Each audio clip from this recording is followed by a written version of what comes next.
magnificent television or content. If you haven't seen it, trust me, you want to see all of it. Here's a piece of it. This is Micah Parsons talking about accountability. What people are failing to realize, and this is where accountability, culture, leadership all takes place, is there has to be a point in time when Dak does throw a pick in a crucial moment, same way Pat did. Okay. And I got to say, yo, Four, don't stress it. I got you. We're going to get a stop right here. What did we think of that? He went on there to say something about how people think it's all about Dak when the reality is the defense has to be accountable as well. That's the next part of that sentence, and to which my reaction would be, yes, we all know that. Yes. You allowed 48 points in a playoff Captain game. Obvious, yes. Yeah, I'm not sure what part of that we didn't already know. Look, it all makes sense. Look, I mean, look, accountability. It sounds good. Yeah, in the end, at the end of the day, look, the NFL is a production league. It's a show me league. It's about going out on the field and getting it done. Sitting here talking about it on Stephen A's podcast or Stephen A's show, your podcast, any podcast, it doesn't really matter. And that's the part where now this is starting to fall on deaf ears because it's just talk. It's just conversation fodder. That's all it is. And this is what Emmitt Smith was alluding to. Like, he's tired of hearing all this kind of stuff. He's tired of hearing about all the we should have, we could have, we know what culture is, we know what leadership is. It's about demonstrated performance. So demonstrate it on the field. Just do that. Yes. Michael Parsons is going to get probably paid more than Nick Bosa, right? That's safe to say. But with that comes other responsibilities. It's not just his responsibility to be a great player. He has to also develop as a great leader.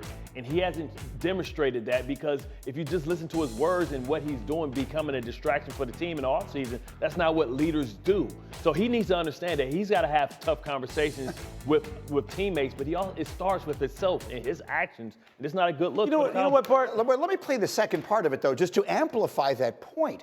I mean, it's one thing to be asked a question and answer it. It's another thing to essentially willingly engage in an episode of First Take with the #1 sports debater, the person who basically invented the medium in Stephen A. Smith. Watch this exchange that took place. Besides Patrick Mahomes, what other quarterback in the AFC has accomplished anything to get more credit than Dak? Joe Burrow. Josh Allen. Did he finish? No. But they got further. It doesn't matter how far you get. If you're going home and you're not tearing the ring, it doesn't matter. What have they done? They've done more than that. Josh Allen almost made it to the NFL Super Bowl. He made it to an AFC Championship. It doesn't matter. He couldn't beat the #1 guy. It doesn't matter. He couldn't beat the #1 guy. He couldn't beat the #1 guy. Joe Burrow beat the #1 and then he lost to Stafford. And then he lost to Stafford. He lost to Stafford. He's trying to get Stephen A's seat. That's my point. I mean, that's 10 o'clock in the morning on ESPN, right? That's what that is. That's 10 a.m. on ESPN. And there is a magnificent place for that. People love it. But why is Micah Parsons engaging in it? I don't understand. I do think there's a generational thing where kids now, he's a kid, he's 24 years old. Kids now think I have an opinion, I got to say it. And they want to debate Stephen A. And they want to debate Stephen A. But I think there is a leadership void in Dallas. Because leaders aren't about, it being the best leader isn't about being the biggest talker or who says the most. Leadership comes with, hey, this is my production on the field. These are my years of experience. This is what I've seen over a course of a career and the work I put in. Here's the thing, you feel Roquan Smith. I'm not comparing talent, right? You feel Roquan Smith. Like, you feel the physicality, you feel the energy, you feel TJ Watt when he's on the field.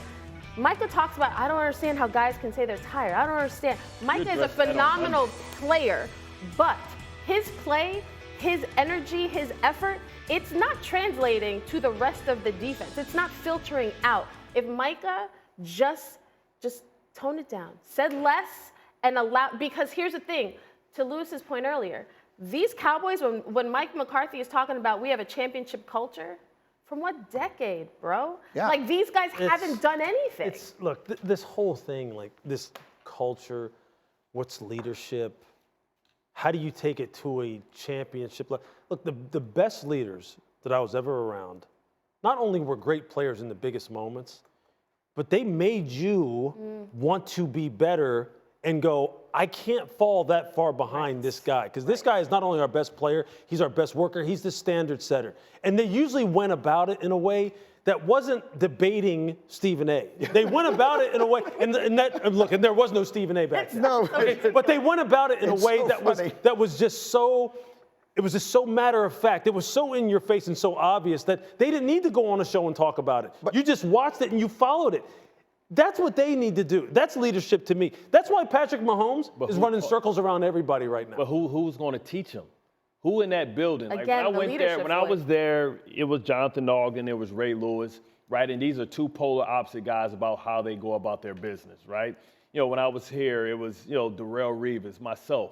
Like, he needs to understand about holding. That's about being a leader is about having tough conversations with people and pulling people to the side. Bart, he can have those conversations with people outside of Dallas's building. I mean, you can acquire leadership qualities. No, I'm talking about, like, if we got issues and tired and setting the tone on Monday when we have a big game coming up, there's no such thing as tired legs. You do that by setting the tone as a leader and having conversations when people aren't living up to the expectations that we have within the building. He has to understand that when he gets this money, too much is given, much is required. And being a leader is about that. He needs to go to leadership school. Von Miller pulled Aaron Donald aside, probably a first ballot Hall of Famer, right? Maybe the greatest defensive tackle in our history of our game, and said, you have to be more vocal. That was a leader in Von Miller teaching Aaron Donald how to be a leader to get his team to the next level. Somebody needs to pull Micah Parsons aside and show him what leadership is all about, because just being the best player ain't good enough.